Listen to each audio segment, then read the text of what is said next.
이익을 올릴 수 있는 직원이고, 또 한 사람은 바보같이 미련한데 신실한 사람입니다. 그 사람은 내가 무슨 말을 하든지 그 말을 따라 행동을 하는 사람입니다.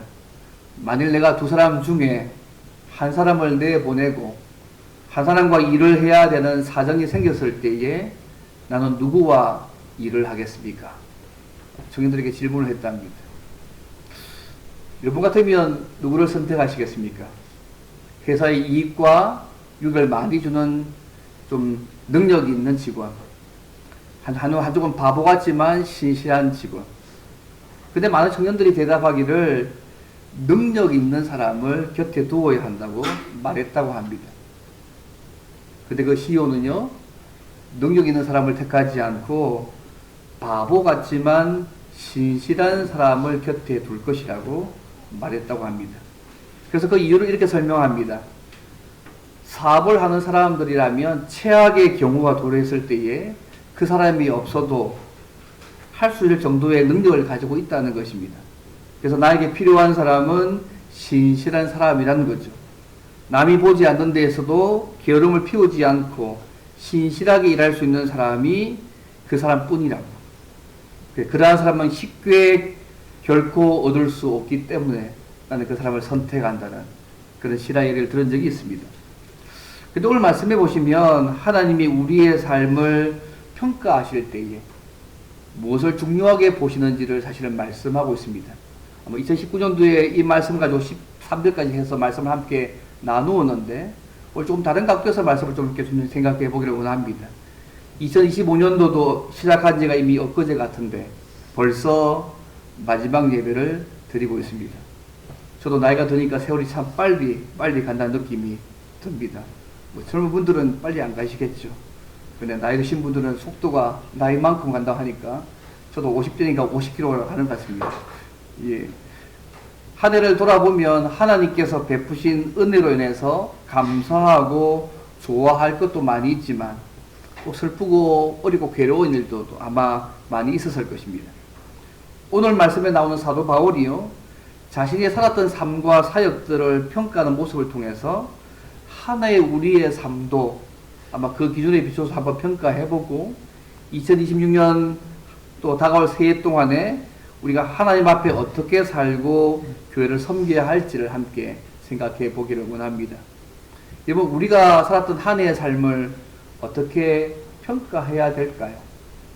평가할 때 평가하지 말아야 될 모습이 첫 번째가 있습니다. 어떻게 평가하면 첫째는 뭐냐면 자기 자신과 다른 사람의 평가로 우리의 삶을 보지 말아야 합니다. 첫 번째 모습은 자기 자신과 다른 사람의 평가로 우리의 삶을 보지 말아야 한다는 것입니다. 당시 고린도 교회 성도들은요, 굉장히 교만한 마음을 받았습니다. 성령도 받고 은사도 받아서 그들은 스스로 능력 있던 사람이 생각했기 때문에 바울의 행동을 사실은 판단했습니다. 근데 바울도 중요한 것은 뭐냐면 사람들의 평가에 별로 마음을 두지 않았습니다. 여러분 3절 말씀 보시면 이렇게 나와 있습니다. 너희에게나 다른 사람에게나 판단받는 것이 내게는 매우 작은 일이야. 그렇게 얘기합니다. 분명 사도 바울이 자신이 한 일에 대해서 사람들에게 판단받는 일이 매우 작은 일이라고 말하고 있습니다. 바울이 왜 이렇게 말했을까요? 자신의 삶과 사역이 사람들에게 잘 보이기 위한 삶이 아니었기 때문에 그렇습니다. 그렇다고 이 말을 주변 사람들이 우리를 사랑해서 하는 충고나 조언을 들을 필요가 없다는 말씀은 아닙니다. 다른 사람이 우리에게 때로는 사랑하는 마음으로 충고하기도 하고 때로는 조언하잖아요. 그때 때로 들을 만큼 들어야 되죠. 근데 다른 사람이 우리에게 조금 칭찬했다고 우리가 너무 흥분할 필요도 없습니다. 또 우리에게 나쁘게 평가한다 하더라도 우리 인생이 끝난 것처럼 잘할 필요도 없습니다. 우리를 향한 다른 사람의 판단에 지나치게 기뻐하고 슬퍼하는 경향도 우리에게 많이 있지 않습니까? 우리가 하나님 앞에 산다고 늘 이야기하지만 또 다른 사람의 평가에 우리의 마음이 또 시시각각 변하는 것이 우리의 모습이기도 합니다. 물론 주변 사람이 우리를 사랑해서 말해주는 작은 충고, 조언, 겸허하게 듣고 참고할 필요가 있습니다. 바꿔야 되겠죠. 근데 그것을 우리 인생의 마지막 평가로 수용할 필요는 없다고 생각합니다. 자본에 보면 이런 말씀이 있거든요. 11장에 보면 시력이 많으면 평안을 누린다고. 그래서 나에게 비판하고 따뜻한 말 한마디 해주고 때론 충고해주는 그런 지력이 많으면 내가 평안을 누린다는 말씀이 있긴 한데요.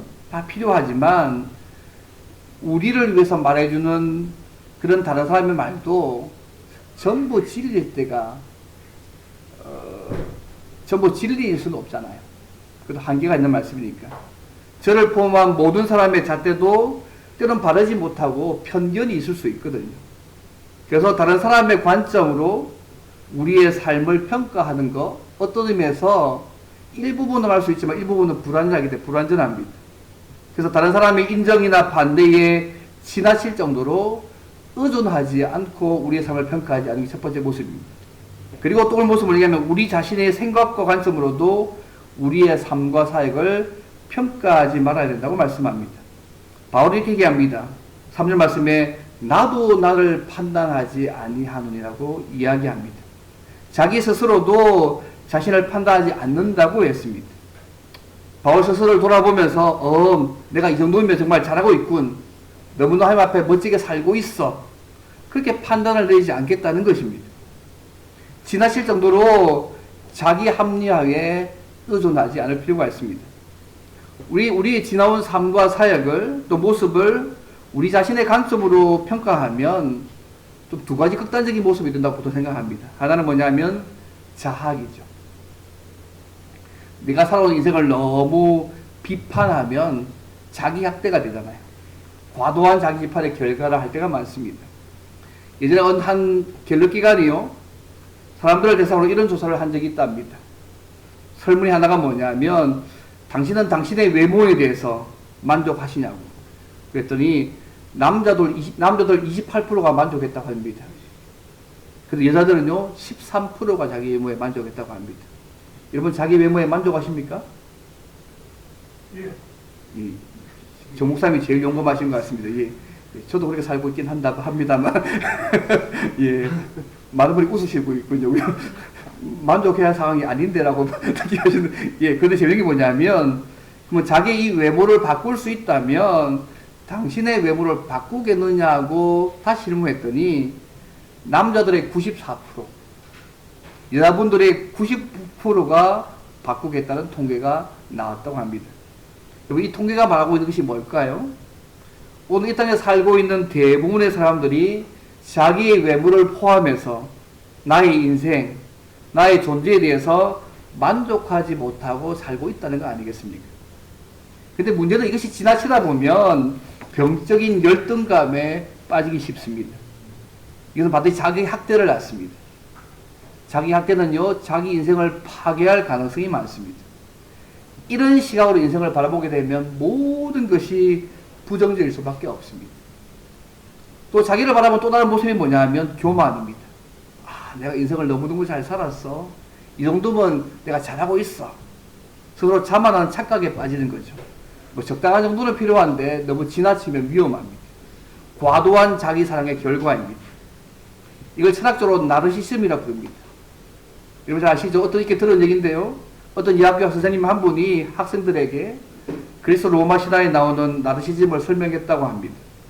나르시즘이란 나르시스라는 한 청년이 하루는 깊은 숲속에 들어갔다가 은빛 찬란한 그 고얀 호수 하늘을 발견했는데 호수에 비친 자기 모습에 반해가지고 너무 아름답다고 이렇게 그래서 호수에 비친 사람과 사랑에 빠진 그래서 호숫가를 떠나지 못하고 맴돌았던 그 그리스 로마 신화의 그 이야기를 얘기했답니다. 일종의 자기를 사랑하는 병이잖아요. 그렇게 설명했더니 어떤 여학생이 손을 딱 들면서 선생님 제가 아무래도 그 병에 걸린 것 같다고. 그래서 왜 그렇게 생각하냐고 물어봤더니 아침에 거울을 보니까 너무 황홀해서 견딜 수가 없다. 내가 내 모습을 보니까 너무너무 내가 이렇게 만족이 들고 이렇게 예쁠 수가. 이게 황홀해서 견딜 수 없다고 말했다고 합니다. 그때 그 선생님이 이 여학생이 이렇게 얘기했답니다. 그것은 자기를 사랑하는 나르시스 병이 아니라 착각이라는 병이라고 말했다는 얘기를 들은 적이 있습니다. 근데 그런 착각 속에 인생을 사는 사람들이 종종 있는 것 같습니다. 신자 가운데도 있는 것 같습니다. 바울은 하나님께서 자신에게 맡겨주신 복음 전파의 사명을 얼마나 열심히 감당해 왔는지, 자기 스스로 보아도 양심의 끄리낌이나 자기가 자책할 것이 없다고 말씀했습니다. 4절 말씀 보십시오. 내가 자책할 아무것도 깨닫지 못하나 이로 말미암아 의롭다함을 얻지 못하노라.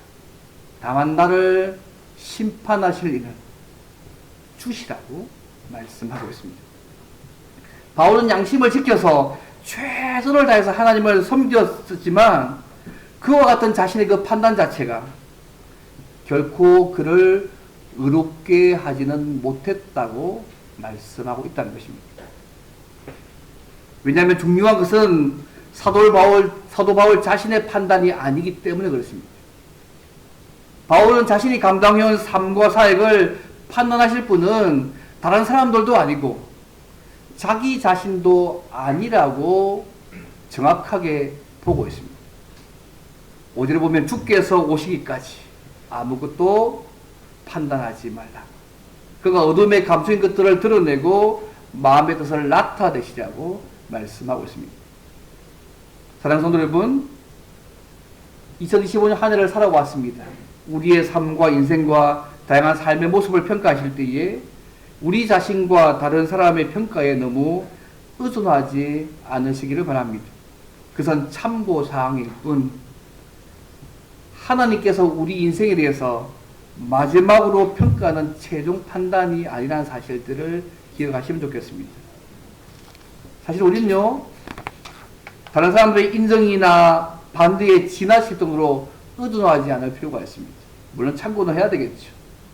너무 의존하지 않고 최종 판단은, 우리의 삶의 최종 판단은 하나님께 맡기는 자세를 가지는 저와 여러분이 되면 좋겠습니다. 이게 첫 번째입니다. 그럼 두 번째로, 그렇다면 우리의 삶과 인생을 평가할 때 우리는 어떻게 해야 될까? 두 번째 쉽게 말씀드리면 주님의 관점으로 우리의 삶을 평가해야 합니다. 오늘 본문의 주님의 관점을요, 하나님의 심판을 생각하면서 살아가는 삶을 평하고요, 그 삶의 또 다른 모습이 나와 있습니다. 4절 보십시오. 나를 심판하실 이는 주시니라. 5절에 그러므로 때가 이르기 전 곧 주께서 오시기까지 아무것도 판단하지 말라. 이번 바울이 강조하는 것은요, 주님의 관점을 가지고 우리의 삶과 인생을 평가해야 한다는 것입니다. 다시 말해서 주님의 심판을 더 중요하게 생각하면서 우리의 삶과 인생을 평가해야 된다고 말씀하고 있습니다. 당시 고린도 교회의 성도들이나 다른 사람들이 바울의 행동을 판단하고 비난하는 일에 대해서 그는 자책할 아무것도 깨닫지 못하고 양심상 끄리낌이 없다는 점을 서로 이야기합니다. 그렇다고 해서 자신이 양심상 아무런 끄리낌이 없다고 생각하지만 그것 때문에 자신이 의롭다고 생각하는 것은 아니라고 말하고 있음을 유익해 보실 필요가 있습니다. 그럼 왜 이렇게 말합니까? 하나님이 심판하신다고 믿었기 때문에 그렇습니다. 하나님의 판단이 더 중요하다고 생각하기 때문에 그걸 생각하고 있는 것입니다. 바울은 자신의 사역에 있어서 하나님이 모든 것을 심판하고 판단하신다는 그 사실을 말하고 있습니다. 그래서 5절 말씀에 그러므로 때가 이르기 전 곧 주께서 오시기까지 아무것도 판단하지 말라고 말씀하고 있습니다. 그래서 바울이 뭐라고 하냐면 그가 어둠에 감추인 것을 드러내고 마음의 뜻을 나타내시리니 그때 각 사람에게 하나님으로부터 칭찬이 있으리라고 말씀하고 있습니다. 함부로 판단해서 교만하게 행동하지 말라는 얘기죠. 보통 교회사에서요, 어떤 인물을 평가할 때에 가급적이면 그 사람이 살아있는 동안 쓰지 않습니다. 불문율 같은 겁니다. 왜냐하면 객관성을 잃어버릴 가능성이 많아서 그렇게 합니다. 또 어떤 인물이 죽고 난 이후에도 평가해도 그 사람의 평가가요, 엄밀한 의미에서 정확하게 판단할 수 없습니다. 왜냐하면 하나님만이 아시는 거라서 하나님만이 정당하게 심판과 판단을 하실 수 있습니다. 그래서 주님께서 마지막으로 심판하고 판단하기 전에 너무 서둘러서 우리 자신을 판단하거나 다른 사람의 판단을 마치 마지막 주님 앞에서의 판단처럼 그렇게 생각하지 마시라는 얘기입니다. 주님이 오시는 그때에 주께서 친히 판단하실 것입니다. 그가 어둠에 감추인 것들을 드러내시고 우리의 마음속 깊은 뜻들을 주님이 드러내실 것입니다. 그분은 겉으로 드러난 행동만 보시는 것이 아니라 우리의 행동을 결정하고 행동은 마음속 깊은 곳에 숨어 있었던 동기와 뜻까지도 살피시는 분이십니다. 근데 오늘 본문을 보면요, 재밌는 구절이 있습니다. 5절 끝에 보시면 주님이 친히 마지막 날에 심판하고 판단하시는데 이번 각 사람에게 무엇이 있다고 말씀합니까? 예, 그때에 각 사람에게 하나님으로부터 칭찬이 있으리라고 말씀합니다. 이 구절이 반전입니다. 아니, 하나님이 내 엄청 깊은 곳을 딱 살펴보고 내 마음과 뜻을 살펴보면 추한 것도 많을 건데 나쁜 것도 많을 건데, 그러면 오늘 뒤에 말씀이 나에게 벌도 주고 칭찬 주고 이래 나와야 더 재밌잖아요. 그리고 말씀은요, 그때에 그죠? 각 사람에게 하나님으로부터 칭찬이 있으리라고 말씀합니다. 주님이 어둠에 감춘 것을 드러내고 우리 마음의 동기와 뜻을 살펴서 우리를 심판하고 판단하신 이유가 뭐냐면, 예, 우리를 심판하고 처벌하기 위해서가 아닙니다. 벌 주기 위해서가 아니고 칭찬하시기 위해서라고 말씀하고 있는 것입니다. 여러분 믿으세요? 다른 말로 하면 칭찬할 것이 있는지 없는지 찾기 위해서 어둠에 감춘 것을 드러내고 우리 마음의 동기와 뜻을 살피시고 있다고 말씀하고 있다는 것입니다. 이번 마지막 날까지 우리를 칭찬할 것을 찾고 계시는 주님이 그려주십니까? 올 한 해의 삶들을 돌아볼 때 하나님 앞에 죄송한 거 얼마나 많습니까? 부정은 얼마나 많습니까? 오히려 잘했던 것보다 부정이 더 많은데 하나님이 우리의 어둠을 살피시고 우리의 마음의 동기와 뜻을 살피시는 이유가 뭐냐면, 야, 너 이 잘못했지 이렇게 하기 위해서가 아니라 칭찬할 것을 찾기 위해서 이렇게 하시고 있다는 부분들이 얼마나 위로가 되는지 모르겠습니다. 이번 고린도후서 10장 18절에 이런 말씀이 있습니다. 옳다 인정함을 받는 자는 오직 주께서 칭찬하시는 자라. 자기를 칭찬하는 자가 아니고 주께서 칭찬하시는 자라. 우리의 모든 동기와 행위를 판단하실 때 하나님은 예수님 안에서 우리의 불완전함과 우리의 부족함을 용납하십니다. 예수님의 완벽한 그 십자가의 그 사건을 통해서 완벽한 그 모습을 보시고 우리가 한 모든 보잘것없는 일에 칭찬하고 상 주시기를 원하시는 분이 우리 주님이십니다. 우리 중심을 베풀으신 그 주님께서 살아였도다 착하고 충성된 종아라고 말씀하시며 주인의 즐거움에 참여하는 영원한 상을 내리실 것입니다. 이번 베드로전서 1장 7절에 이런 말씀이 있습니다. 너희 믿음의 확실함은 금보다 더 귀해서 예수 그리스도께서 나타나실 때에 칭찬과 영광과 존귀를 얻게 할 것이다. 너희 믿음의 확실함은 금보다 더 귀해가지고 주님께서 나타나실 때에 칭찬과 영광과 존귀를 얻게 할 것이라고 베드로서 1장 7절에 말씀하고 있습니다. 그리고 주님께서 오실 때 우리에게 주신 선물이 뭔지 아십니까? 칭찬, 영광, 존귀라고 말씀하고 있습니다. 왜 우리에게 이렇게 할까요? 예수님 통해서 우리를 보시고 있기 때문에 그렇습니다. 우리 좀 부족해도 연약해도 우리의 마음의 동기를 보시고 우리 안에 칭찬을 찾으셔서 칭찬과 영기와 존귀를 주시겠다고 베드로서 1장 7절에 그렇게 말씀하고 있습니다. 여러분 믿어지십니까? 가끔 우리 속에 이렇게 주눅이 있는 것 같으면 주님이 나를 보시면 잘했던 것보다 뭔가 못했던 것도 생각이 더 많아가지고 보시기에 두렵기도 하지 않습니까? 그죠? 그걸 봐서 어떤 면에서 약간 위로가 되는 말씀인지 모르겠습니다. 그 그림 하나 보여주시겠습니까? 파워포인트 하나 더 띄워주시면 됩니다.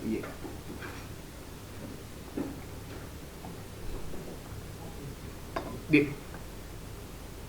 여기를 가보신 줄은 모르겠지만, 그죠?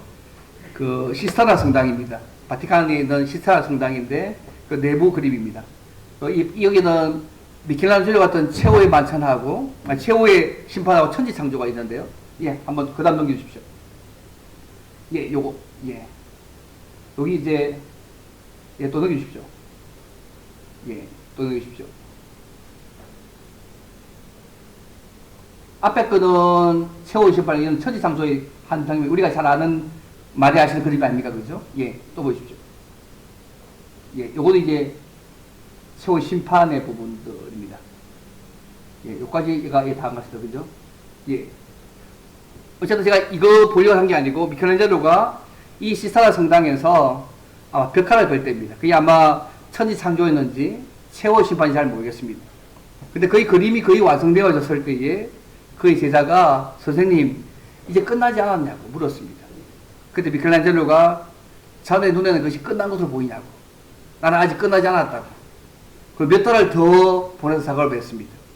거의 작품이 거의 완성되었습니다. 근데 미켈란젤로가 여전히 작업 도구를 정리하지 않고 자신의 작품을 쭉 응시하고 있는 것입니다. 또 하나하나 다시 살피고 있습니다. 이때 제자가 다시 묻습니다. 선생님, 이제는 정말 끝나지 않았습니까? 끝난 거 아니냐고. 그때 미켈란젤로가 이러면 유명한 말을 합니다.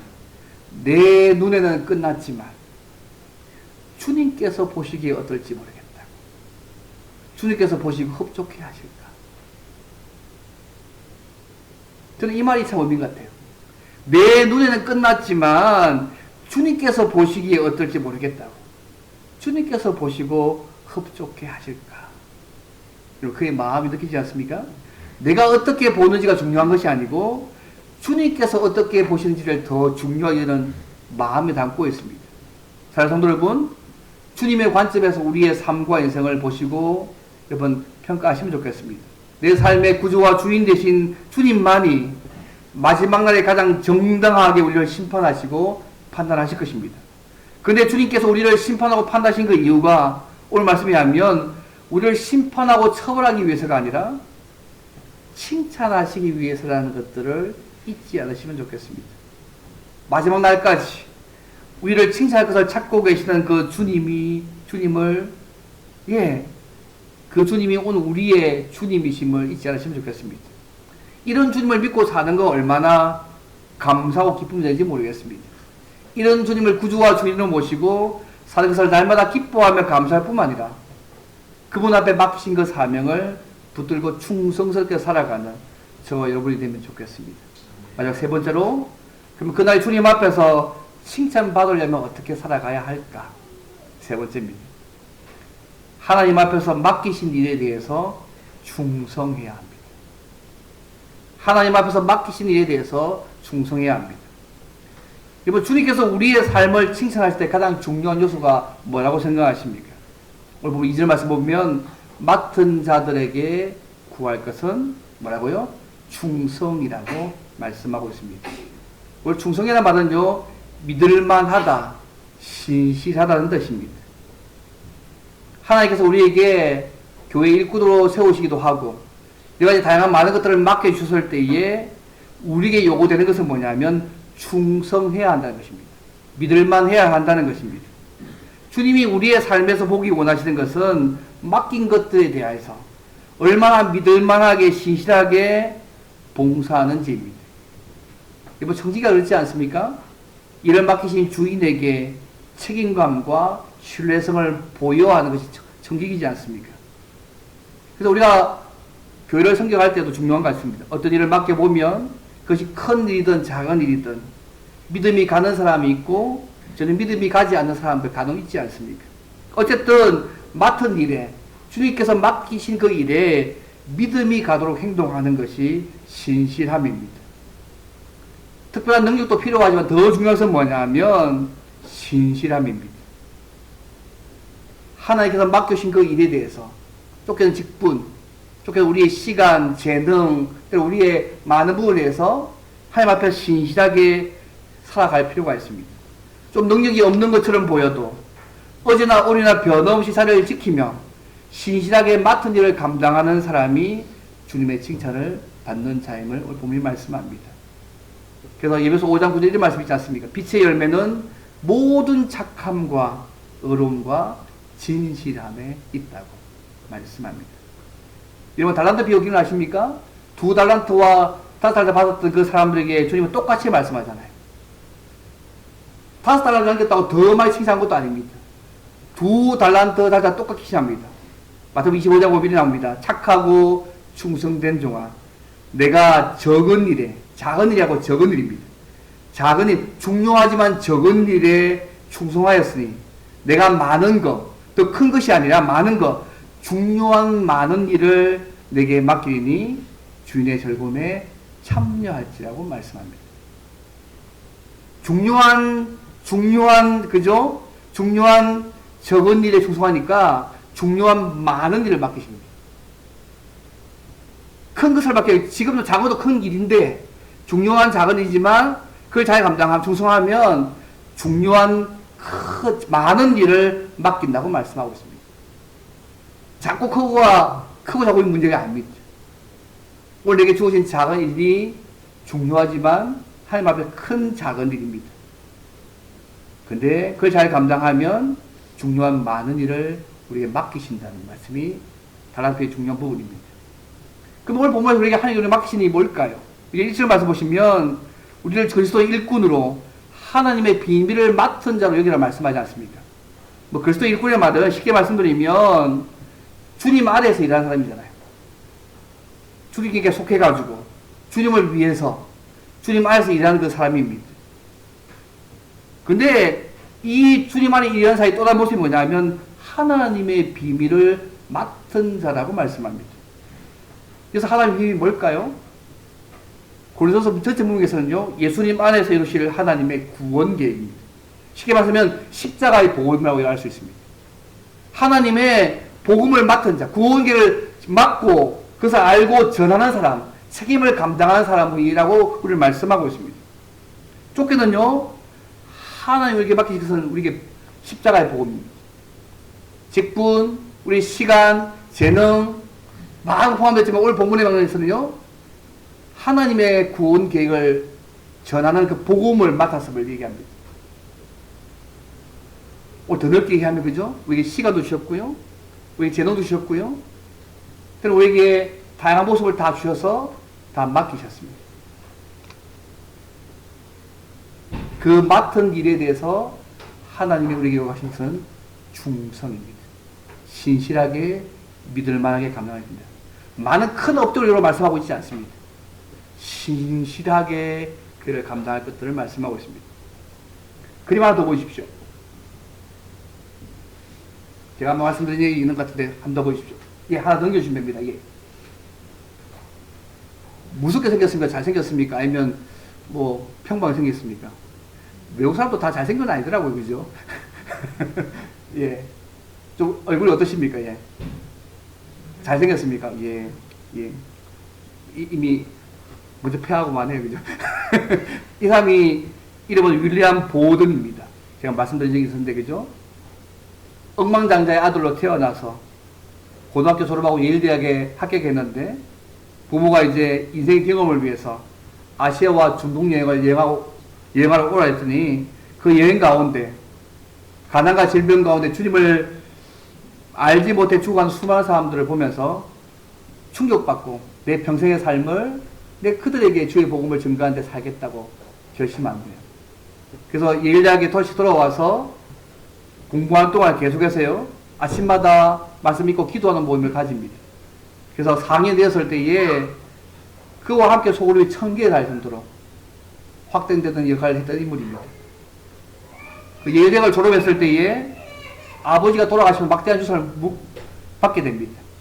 수백만 달러의 유산들을 포기하고 중국의 깐수성에 있는 이슬람 교도의 땅으로 들어갑니다. 아랍어 배우고 이슬람 지역 성경을 준비하기 이집트에 갔다가 척수막염에 걸려가지고 25세 세상을 떠나고 맙니다. 어쩌면 주님에서 모든 거 다 포기했는데, 그죠? 그에게 돌아온 것은 젊은 나이에 죽는 죽음이었습니다. 주님 따르기 위해서 가족도 재산도 다 미래도 다 포기하고 떠났는데, 그죠? 성경을 잘 구경도 못하고 죽었습니다. 이 사람이 세상을 떠나고 난 이후에요, 그의 성경책 안에 3개의 문장이 발견됐습니다. 남김없이 다 드립니다. 결코 후퇴하지 않을 겁니다. 결코 후회하지 않을 것이라고. 그가 죽었다는 소식이 전해지면서요, 놀라운 일이 벌어집니다. 예의대학의 영적 부흥이 일어났습니다. 수많은 사람들이 위대한 보도를 대신해서 선교사로 헌신합니다. 예, 거의 미국 하원 선교의 시바제면 사건이었습니다. 이 사람 때문에 선교사 된 사람이 수천만 명이 되게 됩니다. 수천 명이 되게 된 걸로 알고 있습니다. 지금도 중국에 이 보도 일가가 세운 병원이 있습니다. 무슬림들을 치료하고 많은 사람들이 치료받는 가운데 죽게로 돌아오는 일이 지금도 벌어지고 있습니다. 한 명이 주께서 맡기신 그 복음에 신실했을 때, 충성했을 때 하나님께서 보이신 일입니다. 그가 이 이후의 결과 그렇게 생각했겠습니까? 아마 그의 삶은 죽음으로 끝난 거잖아요. 그가 보는 시각이잖아요.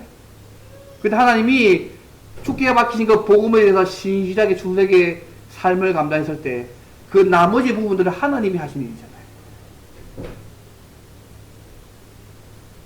사랑하는 성도 여러분, 말씀을 맺겠습니다. 2025년 한 해 동안 부족하지만 주님께서 맡기신 일에 대해서 교회를 섬기는 자로, 세상에서 하나님의 뜻을 이루고 복음을 증거하는 자로 살아오셨습니다. 그리고 지금 2025년 마지막 주일 예배를 드리고 있습니다. 얼마나 하나님 앞에 신실하게 우리에게 맡기신 일에 대해서 한 해를 잘 살았다고 생각하십니까? 주님께서 올 한 해에 우리의 삶과 사역을 보고 판단하실 때에 중요하게 보는 것은 결과가 아닙니다. 주님께서 맡기신 일, 한 해라는 시간, 돈이라는 재물, 재능, 직분, 맡기신 복음, 주신 말씀 등에 대해서 얼마나 충성했느냐, 신실했느냐를 보실 것입니다. 특히 올 한 해를 돌아볼 때에 복음을 맡은 자로 어떻게 살았는지를 돌아보셔야 합니다.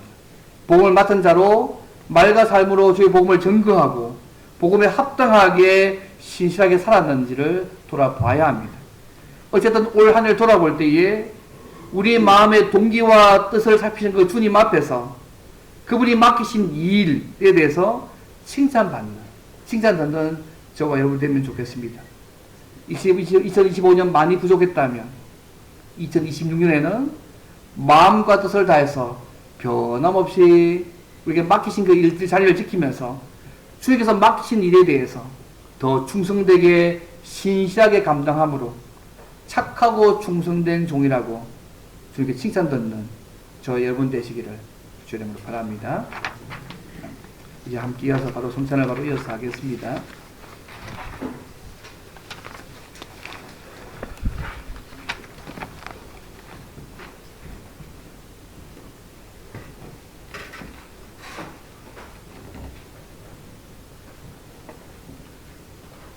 이 시간 성만찬을 진행할 것인데요. 먼저 제가 말씀을 읽겠습니다. 고린도전서 11장 23절부터 29절 말씀. 이 말씀이 제일 좋다고 생각하는데 제가